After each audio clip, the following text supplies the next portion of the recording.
हम मानते हैं मंदिर का विवाद न्यायालय में था,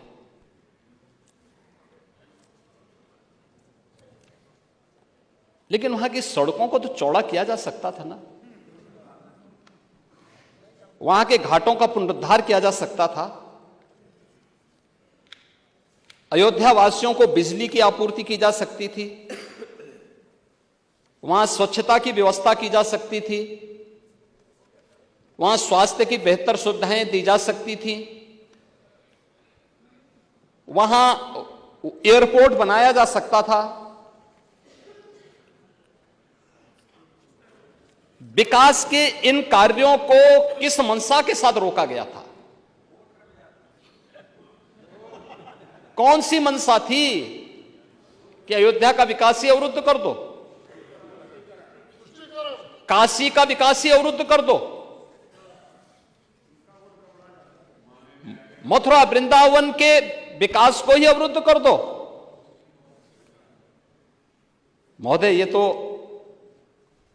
मुद्दा नियत का है।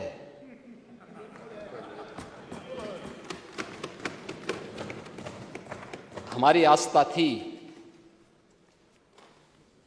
और नीति भी साफ थी और नियत भी बहुत स्पष्ट थी।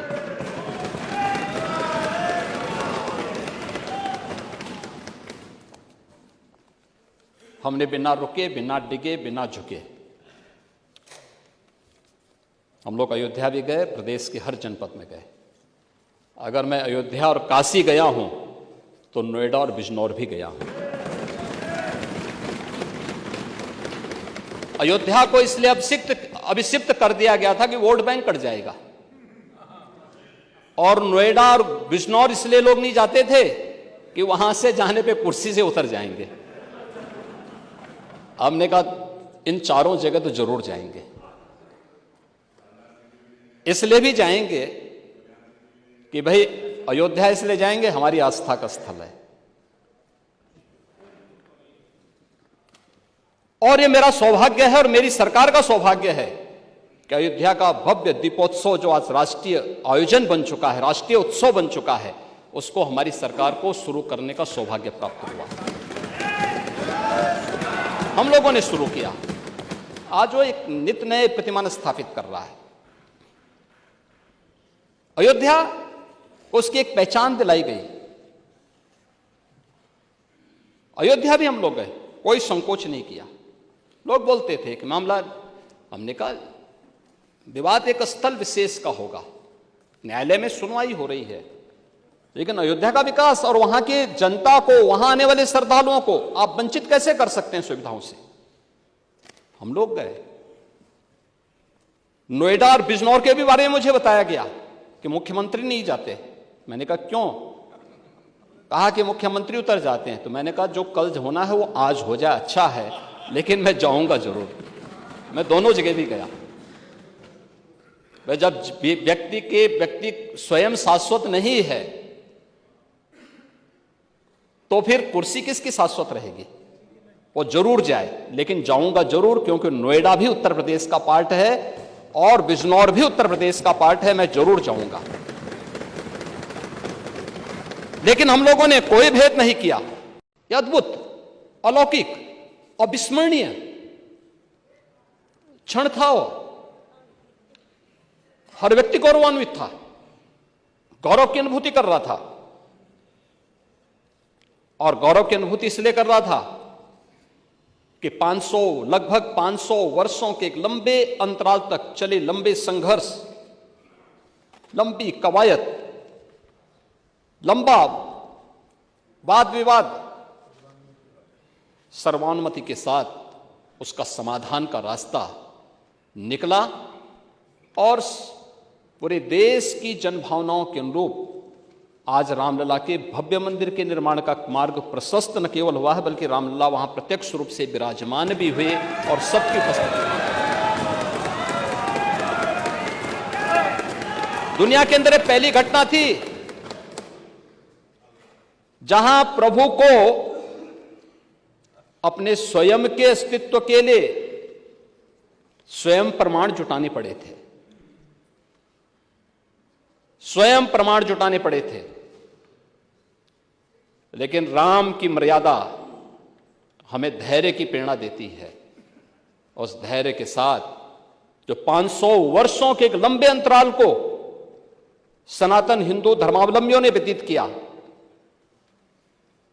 ये वे धैर्य उस प्रसन्नता के रूप में, दीपोत्सव के रूप में, आतिशबाजी के रूप में 22 जनवरी को पूरी हिंदुस्तान के अंदर और दुनिया के अंदर जहां कहीं भी हम देख रहे थे, हर ओर से एक ही आवाज आ रही थी।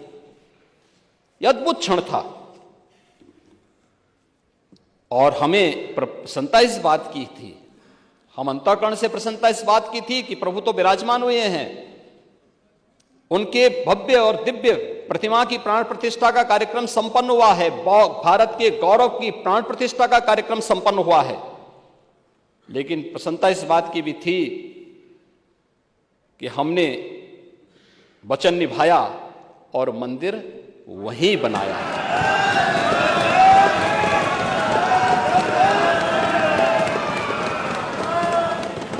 जो कहा सो किया, जो संकल्प लिया उसकी सिद्धि भी हुई। केवल बोलते नहीं हैं, करते भी हैं। और आज नव्य, भव्य और दिव्य अयोध्या को देख करके भी हर व्यक्ति अभिभूत है। महोदय, आज अयोध्या की पौराणिकता के साथ साथ वैदिक रामायण सिटी के रूप में तो अयोध्या का विकास हो ही रहा है, लेकिन भौतिक विकास की एक भव्य और दिव्य अयोध्या हम सबको मिल रही है। 31,000 करोड़ रुपए से अधिक के प्रोजेक्ट वर्तमान में अयोध्या में और अयोध्या से जुड़े हुए अन्य इंफ्रास्ट्रक्चर पर खर्च या तो हो चुके हैं या हो रहे हैं। और इसमें धर्मपथ, श्री राम पथ, भक्ति पथ,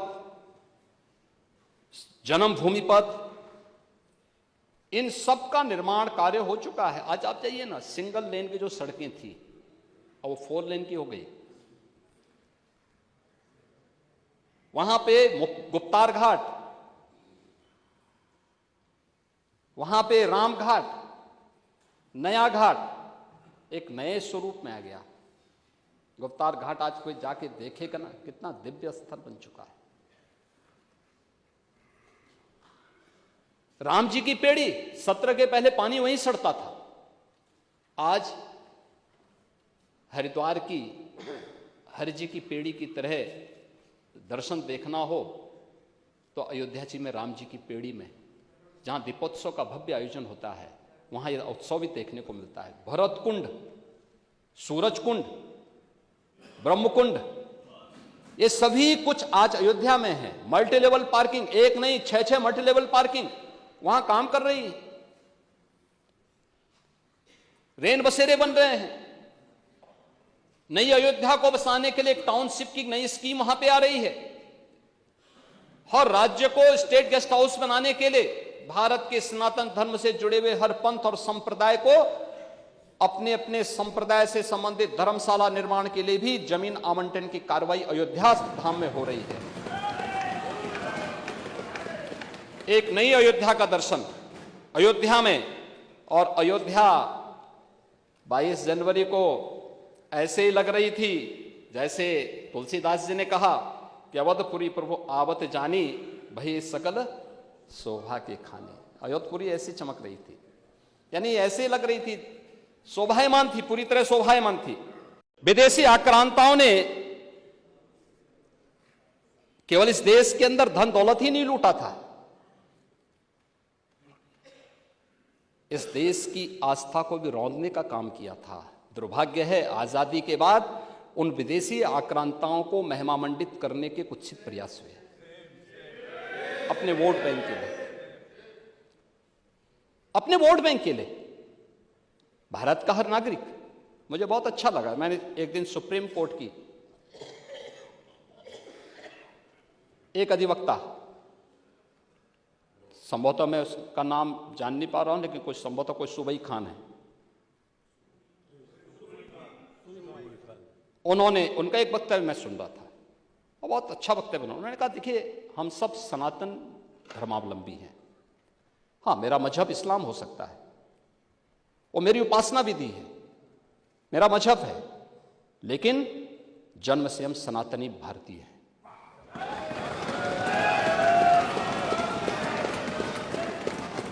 ये बोलने में संकोच क्या, लेकिन यहां तो अपनी पहचान को और भारत की पहचान को ही समाप्त किया जाता है। हम महिमा मंडन कर रहे हैं उन्हीं आक्रांताओं का जो भारत की लोक आस्था पर प्रहार करते थे, जन विश्वास को रौंदने का काम करते थे। भारत के महापुरुषों,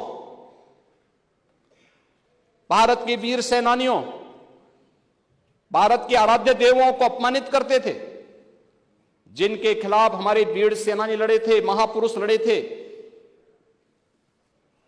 आज उन महापुरुषों को सम्मानित करने की बजाय हम उन आक्रांताओं को महिमा मंडन करें, यह देश अब स्वीकार करने को तैयार नहीं है, कतई स्वीकार नहीं होगा। और तब भी दुर्योधन ने कहा था, सुच्याग्रम नेव दास्यामी बिना युद्धेन केशव, यानी सुई की नोक के बराबर भी जमीन नहीं दूंगा मैं, एक कृष्ण युद्ध के बगैर नहीं दूंगा। तो महाभारत का युद्ध तो होना ही होना था। क्या हुआ, पूरा कौरव पक्ष से ही स्वाहा हो गया। उत्तर प्रदेश के सुशासन के लक्ष्यों को प्राप्त करने में प्रदेश की कानून व्यवस्था ने बड़ी भूमिका का निर्वहन किया। इसके लिए प्रदेश को, शासन को पूरे प्रदेश के अंदर सुरक्षा का एक बेहतर वातावरण बनाना पड़ा। जीरो टॉलरेंस की नीति अपनानी पड़ी। हमारी जीरो टॉलरेंस की नीति से बहुत सारे लोगों को थोड़ा बुरा लगता है, क्योंकि जिन लोगों की आदतें खराब थी तो उन लोगों को कानून के रास्ते पर लाने में थोड़ा कठिनाई तो ही होगी, तो उनकी चिड़चिड़ाहट कभी देखने को मिलती है। लेकिन इसके लिए हमने पुलिस में भी रिफॉर्म किए, भर्ती की प्रक्रिया को आगे बढ़ाया, उनकी ट्रेनिंग को अपग्रेड किया।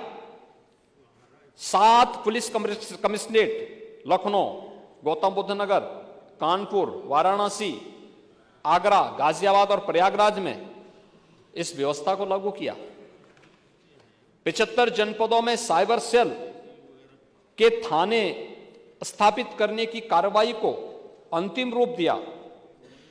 साइबर क्राइम मुख्यालय लखनऊ पर एडवांस साइबर फॉरेंसिक लैब, 18 क्षेत्रीय थानों में बेसिक साइबर फॉरेंसिक लैब और 75 जनपदों में साइबर क्राइम थानों की स्थापना की कार्रवाई को भी हम लोगों ने प्रारंभ किया। और उत्तर प्रदेश फॉरेंसिक इंस्टीट्यूट की स्थापना भी लखनऊ में की है, जिसमें सत्र भी प्रारंभ हो चुका है। उनका फर्स्ट सेशन इसी वर्ष प्रारंभ हुआ है। 1,55,600 से अधिक पुलिस कार्मिकों की भर्ती संपन्न की है, जिनमें से 22,670 केवल महिला कार्मिक है। 68,600 से अधिक पदों पर भर्ती की प्रक्रिया वर्तमान में प्रचलित है। और इस दौरान हम लोगों ने पुलिस प्रशिक्षण के केंद्रों की क्षमता को भी लगभग 3 गुना किया है। प्रदेश में 124 नए थाने, 88 नई चौकियां, 7 नए महिला पुलिस थाने, 4 नए आर्थिक अपराध इकाई थाने और 16 नए साइबर क्राइम थाने भी स्थापित किए हैं। एसडीआरएफ का गठन किया, उसकी 3 कंपनियों को क्रियाशील किया, 3 अतिरिक्त कंपनियों को सृजन की प्रक्रिया के साथ जोड़ा गया है। वीरांगना झलकारी बाई महिला पीएसी बटालियन गोरखपुर, वीरांगना अवंती बाई महिला पीएसी बटालियन बदायूं और वीरांगना उदा देवी महिला पीएसी बटालियन लखनऊ की स्थापना की कार्रवाई को आगे बढ़ाया। और पहली बार महिला पुलिस कार्मिकों को भी फील्ड की ड्यूटी देने के कार्य प्रारंभ किए गए और महिला बीट पुलिस अधिकारी के रूप में 10,000 से अधिक महिला बीट में उनकी तैनाती की गई। एंटी नारकोटिक्स टास्क फोर्स का गठन भी प्रदेश के अंदर किया गया। इसके साथ साथ प्रदेश ने महत्वपूर्ण प्रतिष्ठानों की सुरक्षा के लिए स्पेशल सिक्योरिटी फोर्स का गठन किया। स्पेशल सिक्योरिटी फोर्स एसएसएफ ही अयोध्या धाम में भगवान राम के भव्य और दिव्य मंदिर की सुरक्षा में लगाई गई है। एसएसएफ, उत्तर प्रदेश एसएसएफ, जिसकी ट्रेनिंग आधुनिक पद्धति से कराई गई है और उसके कमांडो ही वहाँ सुरक्षा में तैनात हैं। देवबंद, सहारनपुर में, बहराइच, अलीगढ़, कानपुर सहित अन्य जनपदों में एटीएस की नई फील्ड यूनिट का गठन भी किया गया है। और प्रदेश में आज जब हम लोग प्रदेश की कानून व्यवस्था और सुरक्षा के माहौल को देखते हैं तो देश के अंदर स्वाभाविक रूप से इसको एक मॉडल के रूप में माना जाता है। महिलाओं के बारे में समाजवादी पार्टी का रवैया क्या है, ये तो महामहिम राज्यपाल के भाषण के दौरान के दृश्य को ही हम देख रहे थे। एक महिला राज्यपाल संवैधानिक प्रमुख है और वह भी इतनी वरिष्ठ वही भाषण कर रही हैं, लेकिन इनके लोग किस प्रकार की बातें कर रहे थे। यानी लगभग 1 घंटे से अधिक के भाषण में समाजवादी पार्टी का जो व्यवहार था वह महिलाओं के प्रति समाजवादी पार्टी के वास्तविक चरित्र को प्रदर्शित करता है। यानी किस प्रकार का व्यवहार। पहले तो कम से कम संविधान, बाबा साहब भीमराव अंबेडकर जी के द्वारा बनाए गए संविधान का ही आप सम्मान करते कि संवैधानिक प्रमुख आ रहे हैं। आप सहमत नहीं होंगे, चुपचाप खड़े रहिए, सुनिए मत, कान में कुछ लगा दीजिए अगर आपको बहुत आपत्ति है तो। लेकिन वहां पे किस प्रकार का अभद्र व्यवहार किया जा रहा था, मैं तो भौचक था। लेकिन महिला संबंधी मुद्दे पे जब आप बोल रहे थे तब भी मुझे लगा कि हो सकता है कि कुछ हो। लेकिन मैं कह सकता हूं कि 2017 के पहले प्रदेश के अंदर केवल 14% से कम महिला वर्क फोर्स थी। आज इसकी संख्या 33% से अधिक बढ़ी है प्रदेश के अंदर। प्रदेश के अंदर मिशन शक्ति के नाम पर एक विशेष अभियान हम लोगों ने प्रारंभ किया है, जिसमें महिलाओं की सुरक्षा, उनका सम्मान और उनके स्वावलंबन का कार्यक्रम चल रहा है। ऐसे ही और खबरों के लिए देखते रहें यूपी न्यूज़ 18 और हमारे चैनल को लाइक, सब्सक्राइब करें।